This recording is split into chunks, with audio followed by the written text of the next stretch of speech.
আপনি কি জানেন, গাছ কিন্তু আমাদের কথা শোনে। হ্যাঁ, এটা কোনো গল্প নয়, বিজ্ঞান বলছে এই সত্য। গাছের কান নেই, মস্তিষ্কও নেই।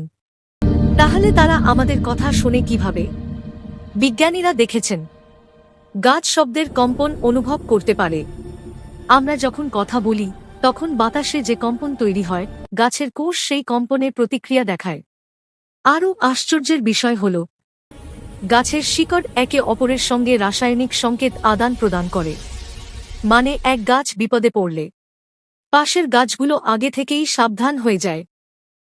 কিছু গবেষণায় দেখা গেছে, গান বা স্নেহপূর্ণ শব্দ পেলে গাছ দ্রুত বেড়ে ওঠে, পাতাও হয় বেশি সবুজ।